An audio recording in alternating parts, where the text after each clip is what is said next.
जी news इस देश का सबसे पुराना न्यूज चैनल है, इसलिए आपको जी न्यूज पर ही रहना है।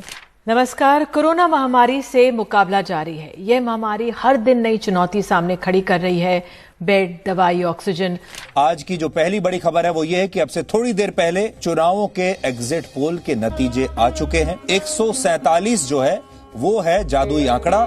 दुख की बात यह कि मौत के आंकड़े लगातार बढ़ रहे हैं। दिल्ली में कोरोना से हो रही मौतों का आलम यह है कि शवदाह में जगह नहीं मिल रही। इसके लिए सरकार को नए इंतजाम करने पड़ रहे हैं। द्वारका सेक्टर 29 में कुत्तों के लिए बने शवदाह को इंसानों के लिए इस्तेमाल करने की बात है। ये बीजेपी की एक बहुत बड़ी उपलब्धि है और यही कारण है कि बीजेपी ने अपना सारा जोर पश्चिम बंगाल पर ही लगाया हुआ था। और आज ही भी कुछ देर पहले पश्चिम बंगाल से खबर आई है कि संक्रमण के मामले पहली बार 17,403 को पार कर गए हैं। पश्चिम बंगाल में बीजेपी की जीत सिर्फ एक राज्य में उनकी जीत नहीं है, ये एक नेशनल स्टोरी है। इसका फर्क जो है, इसका असर देश की, राष्ट्र की राजनीति पर पड़ेगा और मैं तो ये भी कहूंगा कि अंतर्राष्ट्रीय राजनीति पर भी पड़ेगा। तो क्या चुनाव सबसे ज्यादा महत्वपूर्ण है?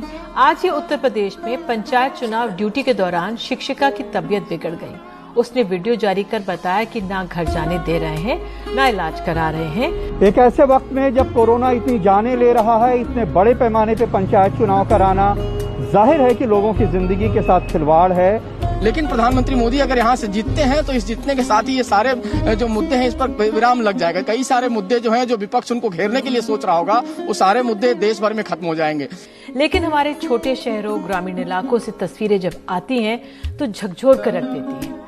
कल ही उत्तर प्रदेश के जौनपुर से एक तस्वीर आई जिसने मन को व्यथित कर दिया। बीच सड़क में एक बेहाल बुजुर्ग पति साइकिल में लटकी पत्नी को संभाल भी नहीं पा रहा था।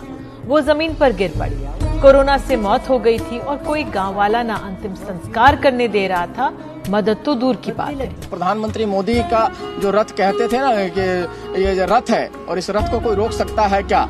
जो रामायण के समय के रथ की चर्चा होती है, भगवान राम के रथ को कोई रोक सकता था कि नहीं, तो प्रधानमंत्री मोदी के रथ को रोकना एक बड़ी चर्चा का विषय और देश भर में। उधर सूरत में कोरोना के मामले लगातार बढ़ते जा रहे हैं। ऐसे में यहाँ के अस्पतालों पर लगातार दबाव है। प्रधानमंत्री मोदी की छवि को खराब करने की कोशिश की जा रही है। जो छवि प्रधानमंत्री मोदी की बनी है कि वो हर आदमी की बात को समझते हैं और उन तक उस चीज को पहुँचाते हैं।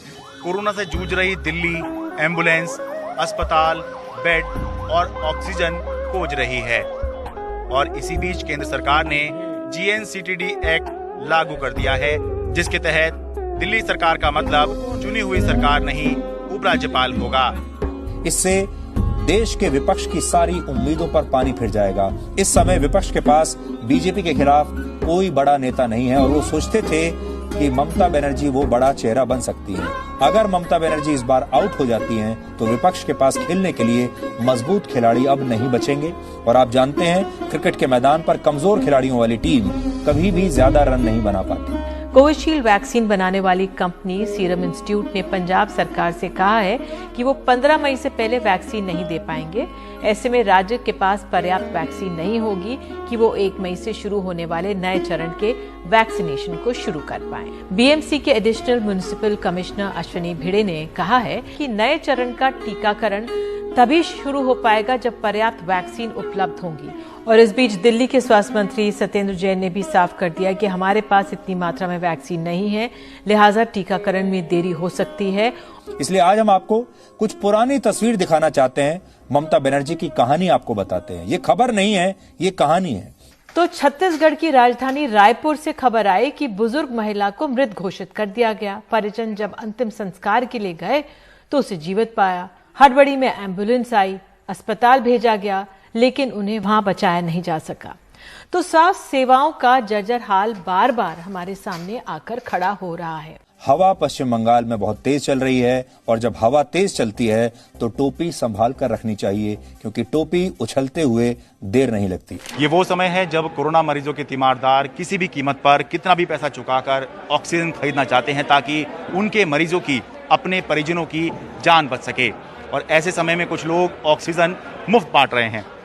ये सेवा की भावना ही है और इस भावना को हमारा प्रणाम, क्योंकि इस भावना की वजह से ही मानवता, इंसानियत जिंदा है और जिंदा रहेगी। तो इस बार फिर वो माइनॉरिटी वोट का क्या हुआ जिसकी तरफ आप इशारा कर रहे हैं अभी?